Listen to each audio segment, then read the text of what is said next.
Welcome to Route to Resilience, the podcast where we explore the power of resilience through life's challenges. I'm your host, Anupa, and today we're delving into inspiring stories that nourish the mind, body, and soul. So join us as we hear from extraordinary individuals who share their journeys of courage, healing, and the strength we find within ourselves when facing adversity. So today's special guest is Samina Hussain. Woo! So Samina is a breast cancer survivor and the founder of Sakoon Through Cancer, a charity that supports South Asian women affected by breast cancer.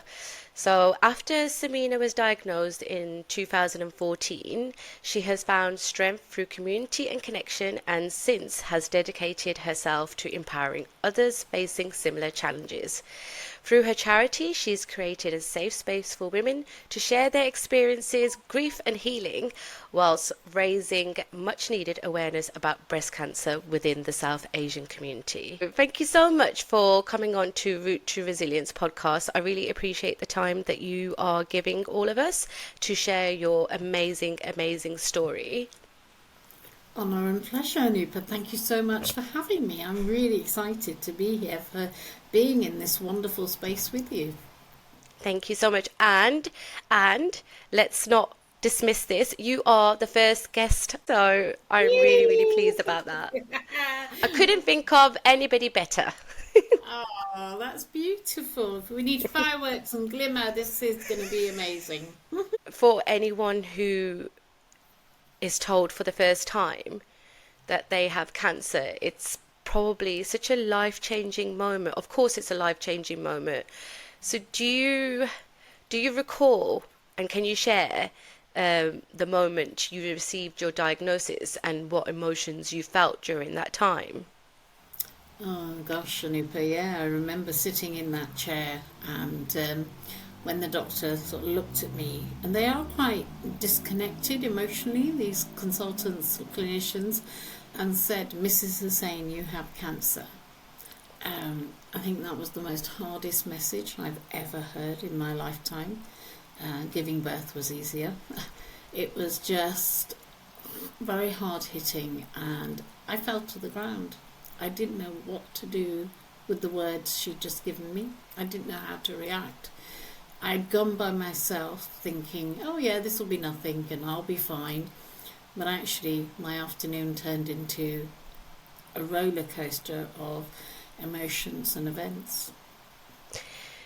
Do you remember specifically what thoughts were running through your mind and what the biggest emotions were, the ones that you felt the most? Yeah, I mean, gosh, I actually sat there thinking, I'm going to die. I've got cancer. Because, family around me, people, when they talked about, especially from a South Asian background, when we talk about cancer, it's death related, not survivors. And I think I was just shocked. I was upset. Was I angry? I think I was angry. Why me? Yes, I was angry. Why me? I was about to change jobs and, really climb the career ladder. I was doing some amazing things. And it was suddenly like, why me? I don't want this. Why have I been given this diagnosis? Why me? Why me? Why have I now, in this point of my life at 45, I've done all the hard graft of bringing up my children and getting them through grammar school and, paying mortgages. Why now? Why now? And I fell into this heap of suffocation, hurt, pain, brokenness, as if to say, oh my God, where has this come from? I didn't even see it coming. Often you see the bus coming down the road. I didn't see this one. And it just got me in the stomach, in the throat.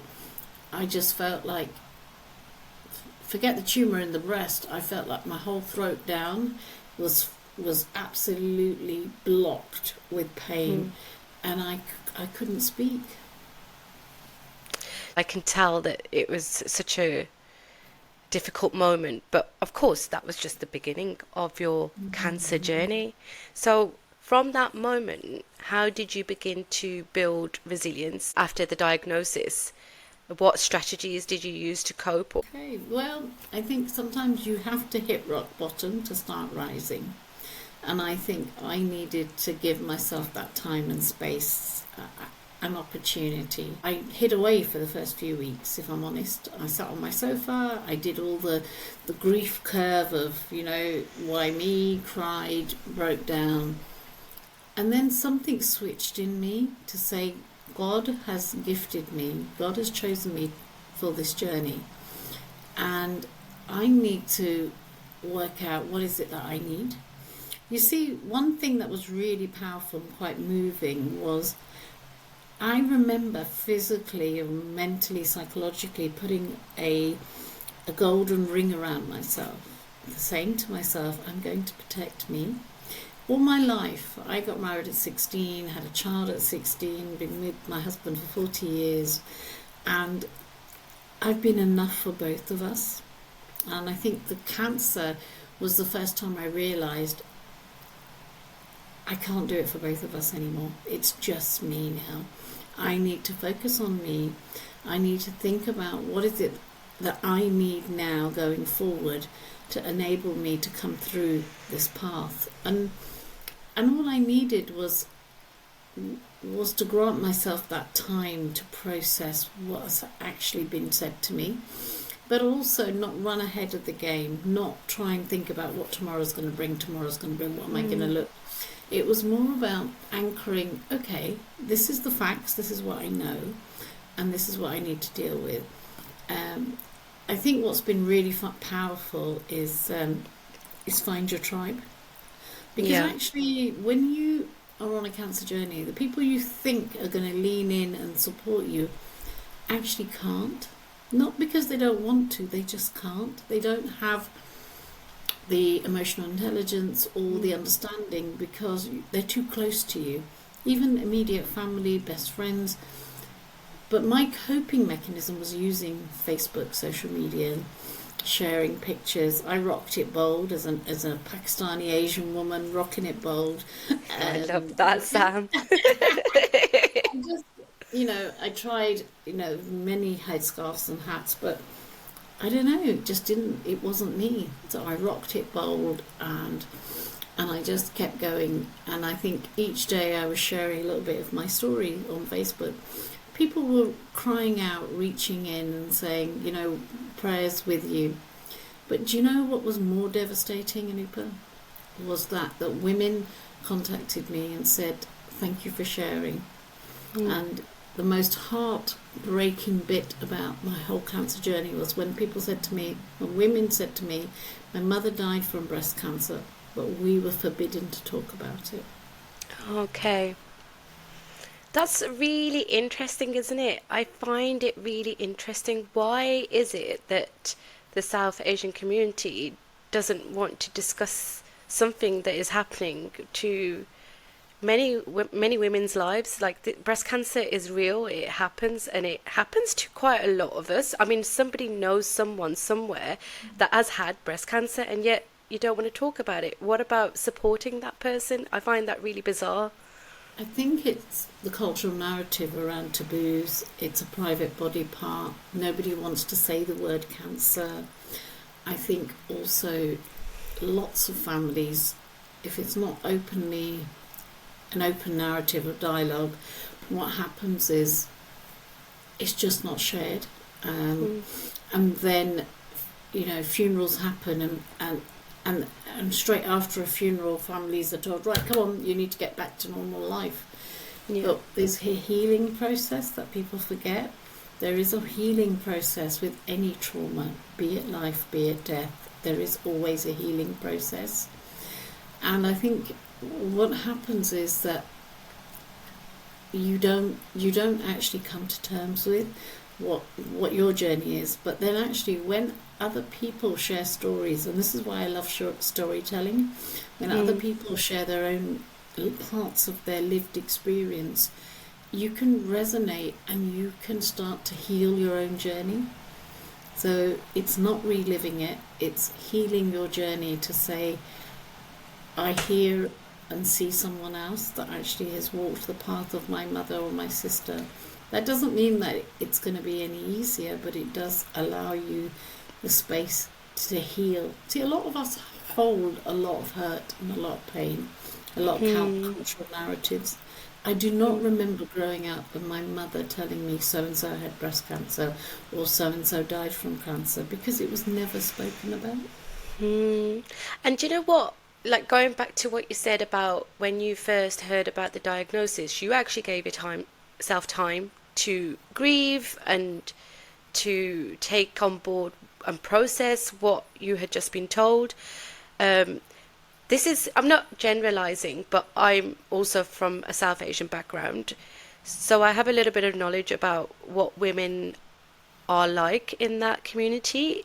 And I feel like you dealt with it quite differently, because I think the normal thing would be for a woman from the South Asian community is to kind of be like, let's just brush it off, it's fine. I'll just get on with it because people are relying on me. My husband's relying on me, my son's relying on me.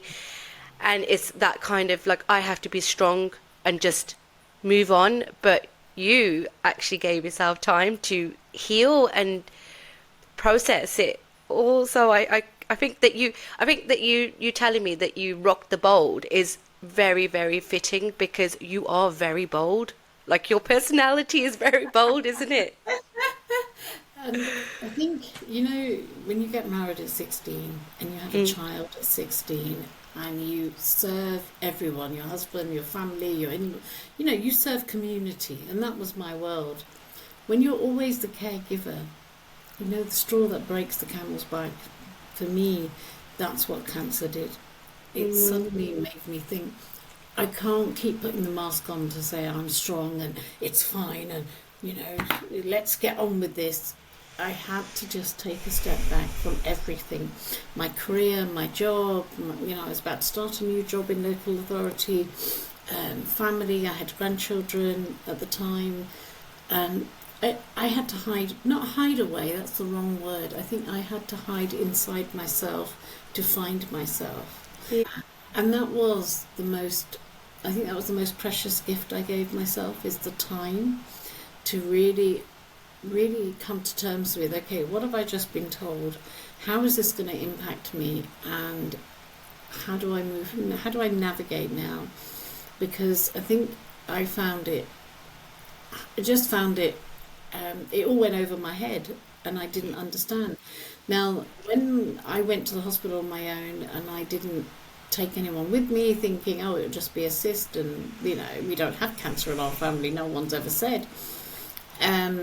I remember I rang my husband to say I can't drive now because I'd had a biopsy, and I said, somebody needs to come and collect me.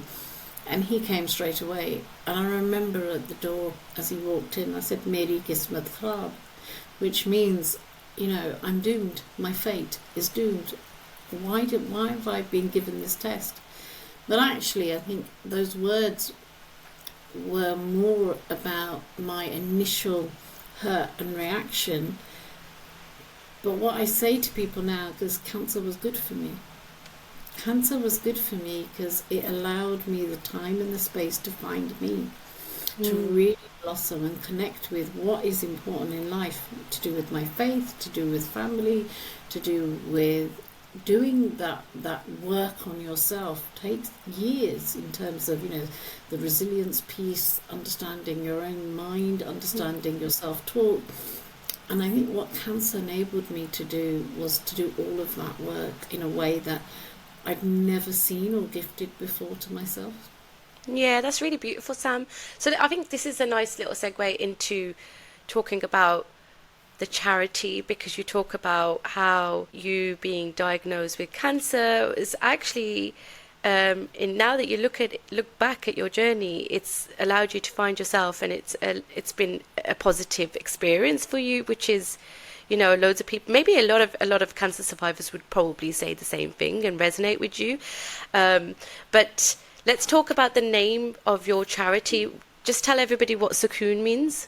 Yeah, Sakoon means peace and tranquility. When you have peace in your heart, it doesn't matter what adversity or rocks in the road come your way. You will always with that peace and tranquility, and wherever you find the resilience to find that peace, if it's in faith, if it's in your network, if it's through healing, if it's through whatever, therapy or treatment, there's no shame attached. It's about having that peace to move forward and step forward. And there'll always be rocks on our road, there'll always be adversity, but it's learning how do you maneuver around them safely and give yourself the tools and the time to really connect with yourselves.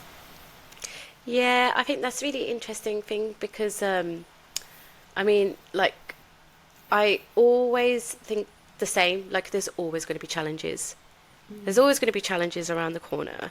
But as long as you have that trust and faith, not only in yourself, but also in a higher power or whatever people might want to call it, the universe, God, like people have different names for it. But as long as you know that there's something bigger than you that is supporting you and you have that faith in yourself as well, it means that you can get through anything, and any kind of adversity is just going to make you access a different and stronger layer of you. Definitely. And I truly believe God only tests you within your means. If I was given cancer, it was because God knew I could come through this. Now, be it like you say, God or universe, whoever you put your energy and soul into to say that is my power of guidance or stepping forward, I found that my faith became more stronger, more clearer to my purpose of what is it that I'm trying to do in my life. Charity, giving back. The reason I set up Sakoon was I didn't see another brown woman in chemo. I didn't see other women like me. So at first I thought maybe Asian women don't get cancer or breast cancer. But I was wrong. When I spoke to the chemo nurses, they said, no, they do, but they're not like you. And I laughed and I said, what do you mean? And she said, they just present very late, and their outcomes are worse. So that's why, because if you don't have the awareness or the common language, then you don't know what you're looking for. You won't believe a new person. Nobody up until the age of 45 ever told me that I'm supposed to check my breasts every month. Do you check your breasts? I didn't know. Yeah, and it goes back to what you were saying before about it's a taboo subject. Nobody wants to talk about their breasts. Therefore, these conversations are never had in the South Asian community. In the West with the white community or my doctor, no one actually said to me, oh, Mrs. Hussain, we've done your diabetic check, we've done your height and weight, are you checking your breasts? That was never another question for me to say, what's that? What do I need to do? Because I never knew what to look out for and what to do. And be it that I was ignorant or I was just never educated, but that whole thing around, unless we raise our voices and raise the bar and keep sharing in a dignified, modest way, this isn't about, because I think what happens is when people think about breasts or any other women's parts, that they sexualize it. And it's like, well, no, this is about anatomy, and this is about, our body or our, is a gift to us, and we need to make sure that we actually manage and empower ourselves around well-being and health and goodness. Yeah, absolutely. And I think that this must have been the reason why you had to go through this, Sam, because then it meant that you ended up becoming the voice for these women. So, tell me a bit about that, actually, how you have connected with other women during your journey and how important it has been to set up that community support. Yeah, I think it's really powerful giving women safe spaces. It was something I didn't have when I was going through cancer. There was nobody else like me. I couldn't speak. I found one friend because I put it on Facebook and she said, talk to my sister Rosie. And then I laughed and said, everyone needs a Rosie. I didn't have anyone to befriend. I didn't have anyone that I could say, my head hurts, or today my bones hurt. So, the stories I've heard from women have been really because it's constantly giving them spaces to say it's okay not to be okay. As well as we focus on our mental health, it's our physical health, it's our everyday stepping through each day with resilience and knowing that our treatment and the side effects and everything that we go through will get better in time. Nobody needs to be a doctor or a clinician. What we need to do is have empathy, heart, and support for the sisterhood to know that actually we can come through. One of the things I started last year was a Roti Club, which is a culturally appropriate supper club. And my purpose was literally to bring women that have had breast cancer or cancer, women's cancers, because I'm a real women's health advocate, to create safe spaces to talk about, how the menopause impacts your breast cancer diagnosis, to talk about things that impact us that you just wouldn't say at home or outside in the community. Have some food. Michelle Obama talks about extend your kitchen table, keep inviting different. I just love that concept. Asian community is very much about the food and the family and loved ones, and for me it was how do I bring East and West together, and that's what Roti Club has done. It's allowed me to open it out to the community, bring women from all faiths and backgrounds to come together, share some food, share their stories. We invite clinicians, health professionals to join us and hear the stories, and carers, because my daughter cared for me when I was going through cancer and she was at university, and I saw the heartache and the pain that she went through. But she did it so beautifully, so admirably, that it made me realise that carers too walk through this journey without a diagnosis, and they too need a space to say how it felt for them. So championing carers is one of my big things. Young carers, older carers, family, loved ones, because they actually are impacted by we don't know what to say. And that was the other big thing about other people in the community. They don't know what to say to you when they see you rocking it bold and you just turn up, and they're like, oh, you're ill. And I'm like, no, it's cancer. They wouldn't say the word cancer, and I'd be like, no, I'm not ill. I've just got cancer. And they'd be looking at me like, is she lost the plot? And I'd be like, no, it's breast cancer, It's a treatment. See, the thing is with the treatment, it's so grueling that, chemotherapy strips you of your good and your bad.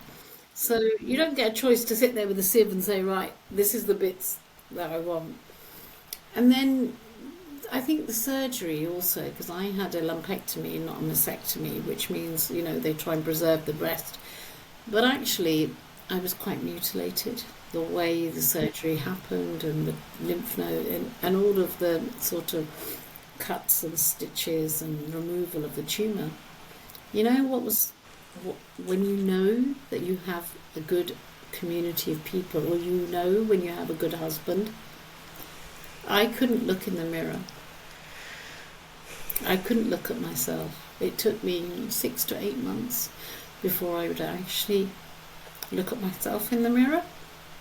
And my husband was my eyes. He said, you've got nothing to worry about. You see, you just don't know how things are going to impact you. And for me, even though before I'd never looked at my breasts because no one told me, and I'm sure some of the signs and symptoms they talk about around itchiness or, fluid from your nipple or redness on your skin was probably all there.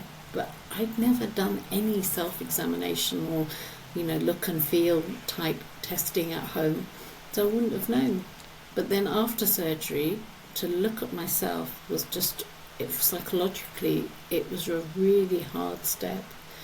But again, with the right support and love, and especially from my husband, I was able to embrace it. Baby steps in my own way. You see, you can't force what isn't there. You can't force yourself to do things, and this is where this kindness and self-love comes in. So yeah, it's doing things at your pace, not what your mother-in-law or your community says that you need to do. Um, Yeah. I'm really glad that you had the right kind of support around you. You were talking about how people would say, "Oh, you're ill," but they wouldn't openly have the conversation that, Sam, you've got cancer, let's talk about this. And just now, you've so, again, openly explained exactly what was going on with you, and you've been quite explicit with it. So, like, I think that this is amazing because it's a massive contrast. There's people not even wanting to say the C word, and yet you're describing exactly what went on with you, exactly what you were feeling, exactly how it impacted your daughter and your husband. So, I guess the point that I'm trying to make here is that as an advocate for not only say South Asian women, but also other women in the community, how did this impact these people? Because I'm imagining you've had a huge impact on people's life. you know, um, I think it's filled them with gratitude. It's filled them with more love and sincerity. My husband was always a busy man working, and I think his compassion and love for me, and he says, "You're my little soldier," has just risen. Um, my daughter, I After think 40 years of marriage, guys, everybody, 40 years of marriage. yes, 40 years, we've just done our 40th. And that's what I'm saying is, again, relationships are not about, it's the hard times that you realise who are the ones that are close to you. And I think they too secretly quite like the new Sam that's emerged since cancer, whereas I think before cancer I was always the caregiver and the yes woman and the very typical, when I say typical I mean the Asian woman, food, cooking, making sure everybody was cared for and everyone I don't had. believe it, Sam. I don't believe it. I did. I don't cook now because my husband does it all. But yeah, I definitely did. I had this particular version, but I think that version was based on my mother and how she served her family, that this is what good girls did. But now, yes, I have found me. And I think, people have championed me. And one of my mantras was, God sends you an army of people to walk alongside you. And I was very blessed. People just came from places that I'd never imagined, even through Facebook, through other contacts. And that's what I'm saying is your relationships with people and yourself change massively. But that's a good thing because you realise actually there is so much more that you can give and they can help you with. So yeah, I think I let down my guard. I was vulnerable. I think my people around me, my husband, my family, my children, even the grandchildren, they saw that vulnerability. But actually that's what they fell in love with and that's what they continued to champion. I love that, Sam. I love your story. And I just think that you just keep on giving. You're the Sam that keeps on giving. Because I see you being active on social media still and all the things that you're doing for women and the community, and I think it's just brilliant. What is, I guess I want to kind of find out, as you know, we have good days, we have bad days, everybody has ups and downs. What keeps you motivated? My why. So why do I do what I do and where's my passion? My children, my loved ones, my relationships. When you connect back with why am I getting up every morning, why am I doing what I'm doing, it fills me with so much joy. When I think about, my daughter, my husband, my grandchildren. I've got 11 grandchildren, by the way. Wow. They are just gorgeous, and that's my why. And that's why I get up for work. That's why I want to help other women More women survive cancer than lose their life to. Everything in life we choose to do. The only thing you have to do is die. So death, for me, I've made peace with. Whenever that time comes for me, may God make it easy. That doesn't fear me at all. And my faith has governed that. And, it's the month of Ramadan, we've had fasting, observing fast, but just connecting and being spiritual with yourself and having that spirituality. So that doesn't fear me at all. And I think it is about, it's about every day waking up with gratitude, kindness. And if you haven't, like my mother would say, if you haven't got something good to say, just don't say it at all. And I think she was right, because, your tongue, your eyes, your hands, they all serve you. And it is about just finding that space of gratitude and knowing that actually this is the life I want. You don't need much in life. And I think I've learned that through cancer. You don't need the fast cars, you don't need the big houses, I think we are so ingrained in, we need to fix it for everybody else, our children, but we don't. We just need to live and breathe and actually lift our heads and have gratitude. I remember after my treatment, I didn't drive for a long time, and my husband said, what's going on? Are you fearful of driving? I said, no. I said, you know what driving does for me?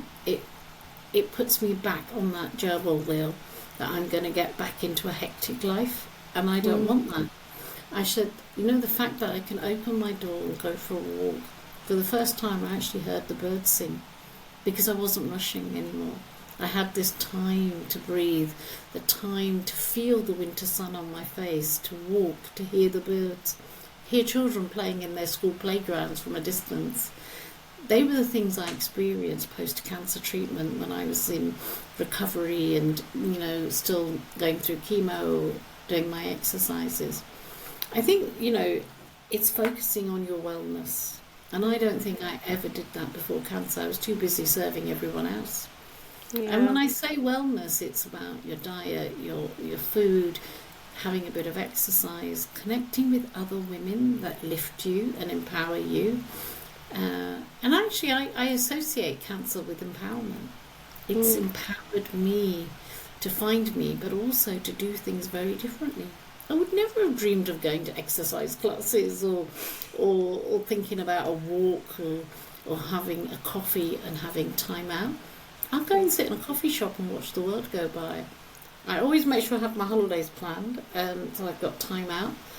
So I think it's cancer is definitely empowering women to love themselves, and it is a form of empowerment. So, for me, sadly, that was the journey, but actually it was a good outcome, if that makes sense. I know it sounds very absurd and a little bit odd, but actually I say cancer was good for me.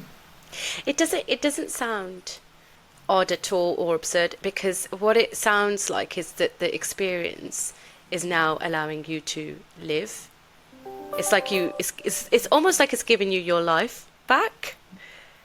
And if it wasn't for the cancer and surviving the cancer, you could have Isam, you would have gone through your life just as you were and not have had those grateful moments or those moments where you were cherishing the birds singing. And this takes me back to the episode that I did before about the power of gratitude and how many things we overlook in our day-to-day that we should be grateful for, because without that we wouldn't have oxygen in the air or whatever.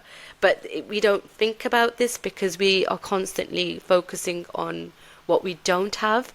So the cancer allowed you to live, which I think is such a beautiful message to give our listeners. But one thing that I did want to talk to you about, and I wanted to get your take on this because I think you would find this interesting, because I think you're basically talking about mindset as well, and having a positive mindset whilst going through cancer. And you mentioned earlier about most people survive cancer. I read something earlier today about a man who was diagnosed with cancer. Obviously took that diagnosis on board, died a couple of months later. Then in his autopsy, they found that he didn't have any cancer at all. So him being diagnosed with cancer actually killed him, Okay. because he obviously kind of embodied that he was a sick man. Do you have like anything to say about that? Because I think that for me, it just shows the power of the mind. Yeah.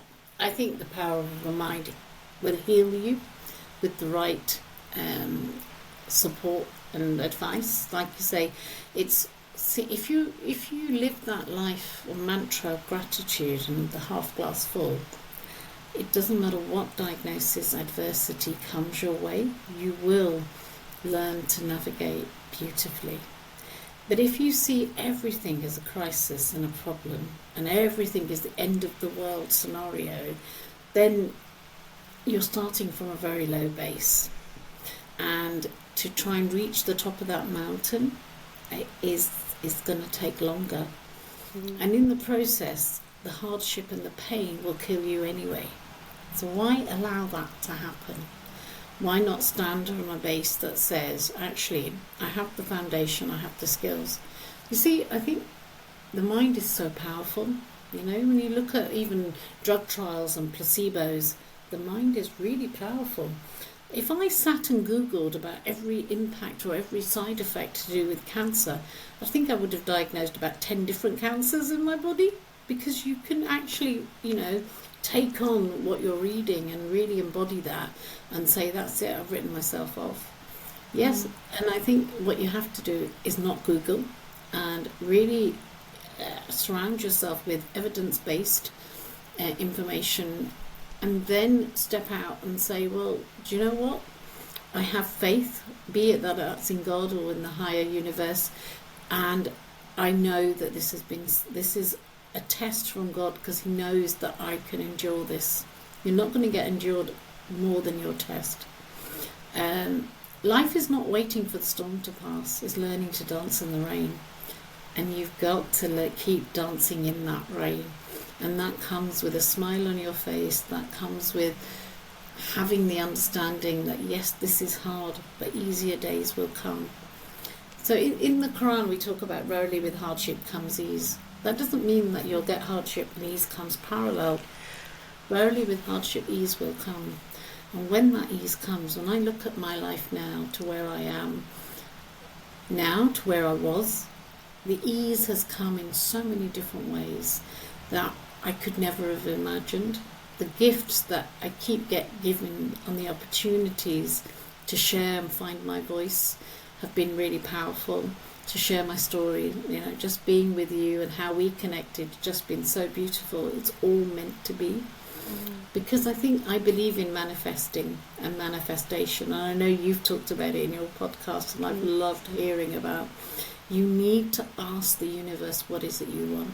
Where do you want to be? What does that look like? You need to live that life, and good things will come. But even if bad things come, the good will outweigh the bad at some point. But that's about your self-love and manifesting goodness. I think that you've given our listeners so much to think about and so much advice, and I think that you've offered a lot of value, and I hope that people listening, whatever they might be going through or whatever challenges they might be going through, I hope that they now can see that they have the inner strength to be able to weather the storm, whatever it might be. So I really appreciate that. But is there any sort of last bits of advice that you want to share with our listeners, or for those who may be struggling to build resilience in the face of their own difficulties? Oh gosh, yeah, definitely. Be kind to yourself. Give yourself that space and time. Be kind. And remember, you have the power within. You've just got to elicit that power. Hit that button. Be open. Be vulnerable to find yourself. The biggest gift is finding yourself. And just allowing to see what will blossom will be so beautiful. Giving yourself self-love. Because, it's something that only you can go on that journey and find what that self-love looks like and what it feels like. And definitely, I mean, yes, I've been married 40 years, but I'm sure for the 25 years of my marriage, or 30 years, I was the little girl in the marriage, because I didn't know me. I was still, responding to this inner voice and this little child. Whereas now, I feel the experiences of life, the lived experience, the doing the therapy or the work, and we all need some form of therapy or support, whatever that looks like, allows you to find your voice and really make peace with that little girl inside you, to say it's okay. So never be afraid, and always know that we're on a bigger journey. We want to get to the top of the mountain, and keep giving goodness. The more you give in charity, and that doesn't, I'm not talking about financial donations, I'm talking about your smile, your kindness, just being empathetic in your nature, in your outlook. You will see the reward and the heaps of how people connect with you. Energy is everything. So yeah, that would be my parting message around keep dancing in the rain and allowing yourself the kindness that you deserve, and you so deserve to empower yourself. Being with people that will lift you is very powerful. Yeah, I think that ends it so nicely and beautifully. I love the message around being kind to others and yourself. Make sure you give, because that's what it's all about. We're all connected, we're all one. So let's be kind to each other. Thank you so much for joining us on this episode of Route to Resilience, Sam, and for being our very first guest. Like I said earlier, I wouldn't have it any other way. So thank you so much. Oh no, pleasure. Oh, I feel so excited for you. This is a great place to be. Thank you. So we hope Samina's story has inspired you to embrace your own journey and find strength in your challenges. Remember, resilience is not just about surviving, but it's about thriving despite adversity. Please make sure that you seek professional advice before you go ahead with any of the advice given in this show. Don't forget to subscribe and share this episode with someone who might benefit. And keep tuning in for more stories of hope and empowerment. And remember, resilience is your superpower.